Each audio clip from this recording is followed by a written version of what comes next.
2025 May 8 ആ നിർണായക സായാഹ്നം രാജ്യം മുഴുവൻ കനത്ത നെഞ്ചിടിപ്പോടെയാണ് ടെലിവിഷൻ സ്ക്രീനുകളിലേക്ക് നോക്കിയിരുന്നത്. അതിർത്തി കടന്ന് ഇന്ത്യൻ വ്യോമാതിർത്തി ലക്ഷ്യമാക്കി പാകിസ്ഥാൻ ഒന്നിനു പുറകെ ഒന്നായി അയച്ച അത്യാധുനിക ഡ്രോണുകളും ക്രൂയിസ് മിസൈലുകളും ഇന്ത്യൻ സൈന്യം ആകാശത്ത് വെച്ച് തന്നെ തകർത്ത് തരിപ്പണമാക്കുന്ന ദൃശ്യങ്ങളാണ് ചാനലുകളിൽ ഫ്ലാഷ് ന്യൂസുകളായി മിന്നിമറഞ്ഞത്. ഓപ്പറേഷൻ സിന്ദൂർ എന്ന് പേരിട്ട ഈ അതിതീവ്ര പ്രതിരോധ നീക്കം ഇന്ത്യൻ സൈന്യത്തിന്റെ ചരിത്ര വിജയമായി രാജ്യം മുഴുവൻ ആഘോഷിക്കുമ്പോൾ തന്റെ സ്വീകരണ മുറിയിലിരുന്ന് ആ ദൃശ്യങ്ങൾ കൺനിറയെ കണ്ട് നിശബ്ദനായി സന്തോഷാശ്രുക്കൾ പൊഴിച്ച ഒരു വയോധികനുണ്ടായിരുന്നു. DRDOയിലെ വിരമിച്ച പ്രമുഖ ശാസ്ത്രജ്ഞനായ ഡോക്ടർ പ്രഹ്ലാദ് രാമറാവു ആയിരുന്നു അത്. TV-യിൽ കണ്ട ആ മിസൈൽ വേട്ട അദ്ദേഹത്തിന് വെറുമൊരു വാർത്തയായിരുന്നില്ല, മറിച്ച് തൻ്റെ ജീവിതത്തിലെ ഏറ്റവും പ്രധാനപ്പെട്ട 15 വർഷങ്ങൾ പകൽ വെളിച്ചം കാണാതെ കഠിനാധ്വാനം ചെയ്ത് വികസിപ്പിച്ചെടുത്ത ആകാശ് മിസൈൽ പ്രതിരോധ സംവിധാനത്തിൻ്റെ വിശ്വരൂപമായിരുന്നു അത്. അന്ന് ആ ദൃശ്യങ്ങൾ കണ്ടുകൊണ്ട് എൻ്റെ ജീവിതത്തിലെ ഏറ്റവും സന്തോഷം നിറഞ്ഞ ദിവസമാണിത് എന്നാണ് അദ്ദേഹം വികാരാധീനനായി പ്രതികരിച്ചത്. ഈ സമാനതകളില്ലാത്ത വിജയഗാഥയ്ക്ക് പിന്നിൽ 4 പതിറ്റാണ്ടുകൾക്ക് മുൻപ് ഭാരതത്തിൻ്റെ മിസൈൽ മനുഷ്യൻ ഡോക്ടർ APJ അബ്ദുൽ കലാം വിതച്ച ഒരു വലിയ ദൂരക്കാഴ്ചയുടെ വിത്തുണ്ടായിരുന്നു. കഥ തുടങ്ങുന്നത് 1983-ലാണ്. വിദേശ രാജ്യങ്ങളിൽ നിന്നുള്ള മിസൈലുകളെയും സാങ്കേതിക വിദ്യകളെയും ആശ്രയിക്കുന്നത് പൂർണ്ണമായും അവസാനിപ്പിച്ച് ഇന്ത്യ സ്വന്തം കാലിൽ നിൽക്കണമെന്ന ലക്ഷ്യത്തോടെ integrated guides missile development programme എന്ന അഭിമാന പദ്ധതിക്ക് രാജ്യം രൂപം നൽകിയ കാലം.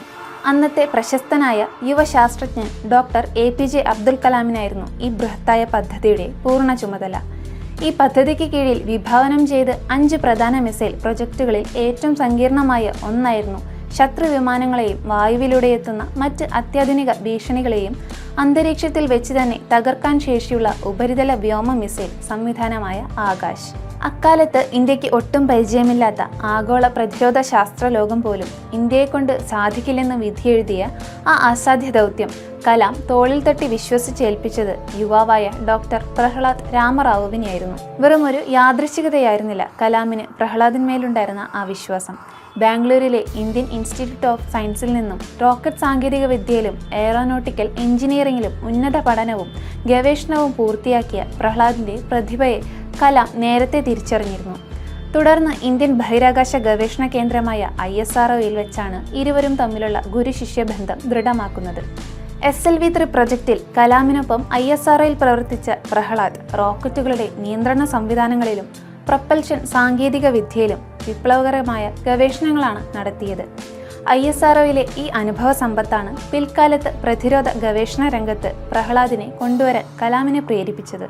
ശാസ്ത്ര സാങ്കേതിക വിദ്യയിൽ ഇന്ത്യ ഇന്നത്തെ പോലെ വളർന്നിട്ടില്ലാത്ത വിദേശ രാജ്യങ്ങൾ സാങ്കേതിക വിദ്യ കൈമാറാൻ വിസമ്മതിച്ച ആ കഠിനമായ കാലഘട്ടത്തിൽ 0-ൽ നിന്നാണ് പ്രഹ്ലാദ് രാമറാവുവും സംഘവും തങ്ങളുടെ ഗവേഷണം ആരംഭിച്ചത്.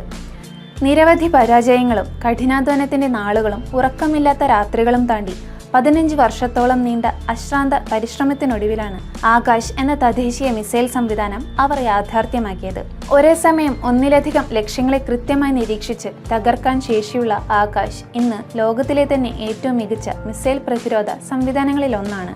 പിൽക്കാലത്ത് DRDL ഡയറക്ടറായും DRDO ചീഫ് കൺട്രോളറായും രാജ്യം പത്മശ്രീ നൽകിയും ആദരിച്ച ഡോക്ടർ പ്രഹ്ലാദിന്റെ ജീവിതം ഭാരതത്തിന്റെ പ്രതിരോധ ചരിത്രത്തിലെ സുവർണ അധ്യായമാണ്.